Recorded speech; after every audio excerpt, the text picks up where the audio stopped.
Hello, നമ്മളിന്നൊരു Vishu special ഷോട്ടാണ്. നമ്മളാദ്യം ഒരു പാവ എടുത്തിട്ടുണ്ട്. എന്നിട്ട് ഇതേപോലെ കൈവിത്തോടച്ച് വൃത്തിയാക്കി എടുത്തിട്ടുണ്ട്. എന്നിട്ട് നമ്മൾ നീല കളറാണ് അടിച്ചു കൊടുക്കുന്നത്. നീല കളർ കാണുമ്പോഴറിയാമല്ലോ എന്തിനാണെന്ന്.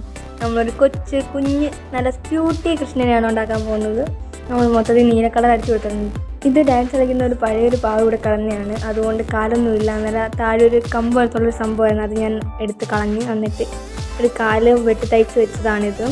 ഇത് എങ്ങനെ ഉണ്ടാക്കുന്നതെന്നുള്ള വിശദമായിട്ടുള്ള വീഡിയോ വേണമെങ്കിൽ ഈ കമൻറ്റ് ഇട്ടാൽ മതി. ഞാൻ സെപ്പറേറ്റ് ആയിട്ട് ഇടുന്നതായിരിക്കും. നിങ്ങളുടെ അഭിപ്രായം അനുസരിച്ച് ഞാൻ ഇടാറുള്ളൂ.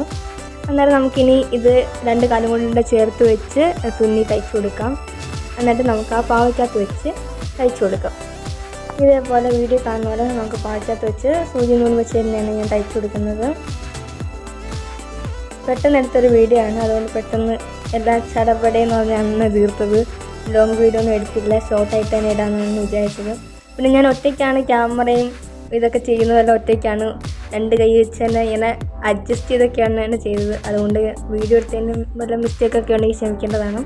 നമ്മളൊരു മഞ്ഞ തുണി എടുത്ത് അത് നമ്മൾ പാവാട പോലെ ഇല്ല കൃഷ്ണൻ്റെ ആ പാൻറ്റ് പോലെ സെറ്റാക്കി കൊടുത്തിട്ട് ആ മഞ്ഞ തുണിയുടെ തന്നെ വിളമ്പായിരുന്നത്. അത് ഞാൻ കട്ട് ചെയ്ത് ഇതേപോലെ ഷോള് പോലെ സെറ്റാക്കി ഒക്കെ കൊടുത്തിട്ടുണ്ട്. കണ്ട വീഡിയോ കാണുന്ന പോലെ കൊടുത്തിട്ടുണ്ട്. അതൊക്കെ ഓരോരുത്തരുടെ ഇഷ്ടപ്രകാരം ചെയ്യാനാണ്.